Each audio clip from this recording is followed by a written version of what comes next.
According to Chicago public school leaders, ICE agents showed up at Hamline Elementary School this morning. The staff there say they followed their established protocols and kept the agents from entering the school. According to our NBC News Chicago affiliate, the agents did not detain anyone and left the premises shortly after. NBC News has reached out to ICE officials and has not yet heard back.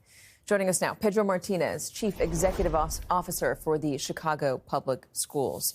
Thank you for joining us. Thank you for having me. What exactly happened this morning? So we had individuals that came to one of our schools, Hamline Elementary School, that presented credentials and shared that they were from ICE. And so our staff followed the protocols. We're very clear. We've been training our principals, our security guards, any front office staff to making sure that they know that we are not to share any information with anybody from the Immigration Department or ICE. We're not allowed to, unless they have a judicial order, they're not allowed to even enter the building. And so our staff followed those protocols. And we also have a dedicated team from our legal team that also has to verify any type of judicial order, because again, I don't want my staff, feeling like they need to be legal experts or immigration experts. If it's a federal law that they're executing, say Donald Trump saying that people who are not here legally cannot be here legally, explain to me the law here. How can federal or how can public school officials say no to letting ICE in? Yeah, so we have both state laws and city ordinances, and they're very clear also with our policies, which is for an individual to be able to either ask for information or to even talk to our students or staff. Not only do they have to have the proper credentials, but they also have to have a valid judicial order, a court order. And because, again, we don't want our team to have to worry about what's a valid order and what isn't, we have 3 dedicated lawyers from our legal team that are on call to review any order to make sure that it's valid, and they will directly talk to the individuals.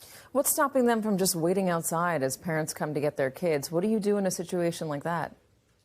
It's a great question. And so this is an area that we are really just working with our city and asking for help from our city. I can ensure to our families that our children are safe in our schools. Unfortunately, that's my scope. Really, what we're asking our cities to help us, especially in dismissal times. For example, in this particular example, we've asked for some assistance at dismissal time just to make sure that our parents are not harassed as they're picking up their children. And so that's an area that, again, we're going to continue to work with our city on. You know, we just a moment ago, got an ICE statement about what happened, and they are saying that it was not U.S. Immigration and Customs Enforcement, that they were not there. So I guess, yeah, I mean, what sort of identification do you know that these people presented, and are you guys sure it was ICE? Because they're right now saying it wasn't them. Yeah, no, again, they showed credentials to my staff. The important thing I think the most important thing, regardless, is that my staff followed our protocols. And so this is another reason just to, again, confirm, why we're doing what we're doing to keep our children safe. It is definitely a climate of I'm sorry to interrupt you, but it's definitely a climate of intense fear. And if somebody shows up with any sort of identification that indicates that, I would imagine that school officials would do what they did, which was, I mean, they've already been on alert for this. That executive order took away the protections of a sensitive area. Just to ask a couple more questions on consequences of just even having this order or this climate of fear. Have you found that parents are more hesitant to send their kids to school? Maybe parents who are not here legally, or have you seen a drop off just in the past few days of kids showing up? It's too early to tell, but the one thing I can tell you right now, there's a lot of fear, and that fear is valid. And again, even going to the earlier incident, they showed credentials to our staff, and they said they were from ICE. Yeah. And so regardless of the statement from the Department of Immigration, our staff follow those protocols. Our parents are scared. What we're doing is we have an amazing set of partners here in Chicago that are making sure that they're actually partnering with us on giving trainings to our parents so that they know their rights, that they know that, how they're protected both by our Constitution as well as our state and city laws. What about teachers? I imagine that it's got to be a difficult and anxious moment for teachers, worried that they might find themselves in a situation potentially where they do, there's a pickup situation. Some kids aren't picked up. How are your teachers preparing for what could come?